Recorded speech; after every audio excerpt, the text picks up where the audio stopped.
as we see the American Academy of Pediatrics now recommending masks in schools for everybody over the age of 2. Dr. Fahmi Farah joins us now, cardiologist, to talk a little bit more about the kids and the masks. Good morning, doctor. Welcome back in. Good morning. Thank you for having me back. How are you? I'm doing great. I've got a granddaughter that's 2. I've got another granddaughter that's 5. She's getting ready to go into kindergarten. Graduated from preschool, so she's all fired up about that. But, you know, when I think about, these young people, and I'm talking young at 5 and 2, wearing masks, it's just crazy to me. Can we really expect that all day long? And is it safe? Yeah, I agree with you. It's going to be very difficult. A 5-year-old and 2-year-old, are they going to be able to keep the mask on? That is very questionable. How do you feel about the safety of having that mask on for little kids? There's always been people saying, well, I'm getting too much, carbon dioxide comes out of my body. And for little ones like that, is it going to be more, potentially damaging for them? I think from a health standpoint, no, I don't believe it's going to be damaging, because I know there's a lot of fear about carbon dioxide from wearing masks, but wearing masks does not increase your carbon dioxide content in your body. Think about doctors and surgeons. We basically wear masks all day. So I don't think that's really a concern. The real concern is whether it's feasible to expect a 2-year-old and 5-year-old to be able to wear a mask all day. I think that part is somewhat questionable. Do you agree with the Academy of Pediatrics on this recommendation for that young? Because we've heard early on in COVID, remember that, kids don't really do that bad with coronavirus, so it's not a big concern. But now we're starting to see the uptick in numbers, and yes, even young people are being treated. And then I want to ask your thoughts on the vaccine, but do you agree with the masks for these young people in school all day long? I think that it's going to be very difficult for young children for us to expect them to wear it all day long. I quite honestly don't think that it's going to be feasible.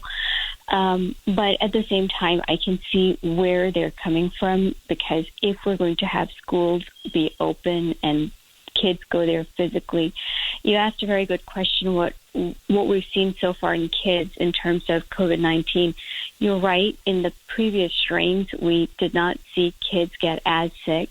However, with the new variant, the Delta variant, it's a little bit different, because we have seen elsewhere in the world, especially in India, kids did get very sick, unlike the other strains. And I believe that's where the American Pediatric Society is coming in terms of their recommendation, because we don't have vaccines available for kids that young yet, and they're just trying to devise some way of protecting those kids from getting really sick if they are to contract the Delta variant. Talking with Dr. Fahmi Farah, cardiologist, on kids and coronavirus. Doctor, as you are certainly aware, there's been some side effects, cardiovascular speaking, and also pulmonary and headaches, and we're still learning about post-COVID situations for people. Are we going to start seeing things like this in children as well, do you believe? From the children that we have vaccinated so far, 12 and up, there have been a few cases of cardiac issues, such as myocarditis and inflammation of the heart muscle. But statistically speaking, it's been very small percentage. So the benefit is still higher in terms of taking the vaccine. The benefit we get in prevention is still higher. It outweighs the risk. And that's the reason why, CDC has approved these. They're watching these numbers very closely. I'll also tell you that the percentage of people who are getting the same conditions, including myocarditis, which is inflammation of the heart muscle, has been higher with the virus itself, when people are getting actually infected with the virus. So. Quick question for you now. Knowing that kids cannot get the vaccine under the age of 12 yet, And what we went through last year as far as remote learning for kids and the pressure that was put on the kids and the parents and the teachers to accommodate that, although I think necessary. If a school board called you in and said, what are your recommendations? Would you continue remote learning or at least have that option? Or are you in favor of, no, we've got to get back to school? In my opinion, I understand it's very difficult for kids to, 1 year, more than 1 year, to not be physically present at school. I myself saw how difficult it was, not just for the children, but for the working moms and parents, like what a predicament it was.